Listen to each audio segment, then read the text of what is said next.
सातारा के जावली तालुका स्थित सावरी गांव में सामने आए 115 करोड़ रुपए के एमडी ड्रग्स फैक्ट्री मामले ने एक नया रहस्यमय मोड़ ले लिया है।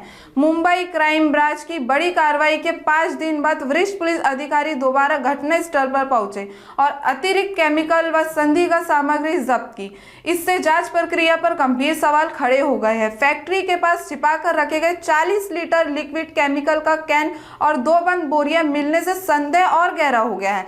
वहीं 3 बंगाली मजदूर गिरफ्तार है, लेकिन गतिविधि मास्टरमाइंड ओमकार ढंगे अब भी फरार है। राजनीतिक आरोपों और देर से हुई इस कार्रवाई ने पूरे मामले को और संवेदनशील बना दिया है। स्पॉट व्हिजिट आमचं कसं आहे की जिथं जिथं अशा मोठ्या केसेस होतात तिथं आम्ही स्पॉट व्हिजिट देत असतो वरिष्ठांच्या आदेशाने की बाबा अशा ठिकाणी पण ते एवढं मोठं चालू शकतं, म्हणजे कोणी असं विचार नाही करू शकत की इथं तो प्रोजेक्ट उभा करू शकतात अशा जंगलाच्या ठिकाणी।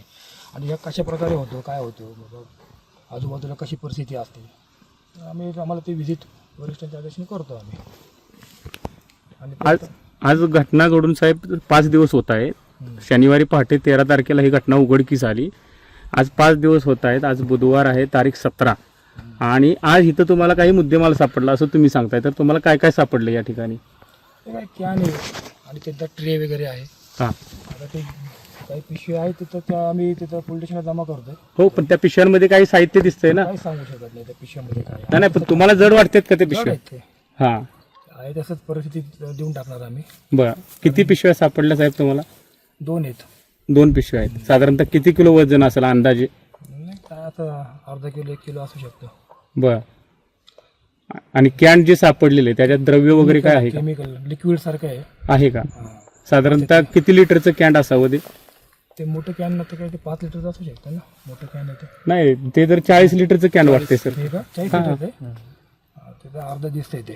40 लिटरचं जे कॅन आहे त्यातलं अर्ध म्हणजे साधारणतः 20 लिटर त्याच्यामध्ये द्रव्य तुम्हाला सापडलं या ठिकाणी दिसून येत आहे ते।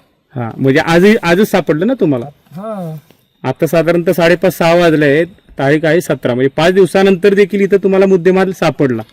तो आता मुद्देमाल कशासाठी वापरतात काय माहित नाही कल्पना, हां, परंतु आता तो त्या केमिकल विषयी मला काही सांगू शकत नाहीये।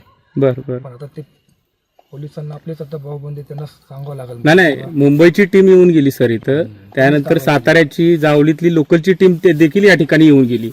त्यांना सापडलेलं नाही इथं काही देखील, पण तुम्ही आज 5 दिवसानंतर पुण्यावरून आला। संडासच्या मागे ठेवले होते त्यांनी। बर, संडासच्या मागे लपवून ठेवलं होतं? कोण नाही म्हणजे ठेवलं असेल त्यांनी। आता बरेच मला वाटतं ते बार पाऊस कुजलेल्या अवस्थेत आहेत सध्या ते। बर बर, आता मी जाऊन ते महाड पोलीस स्टेशनला जमा करून देतो। बर, असं आहे ते ताब्यात घ्या। आपलं नाव सर? मी PI बोधे, कुठून आला आपण सर? सातारा, आपल्या पुणा। पुणा। पुणा हां, नाही तुम्ही सांगितलं ना कुठल्या तरी डिपार्टमेंटला काम कर? Anti narcotic task फोर्सला।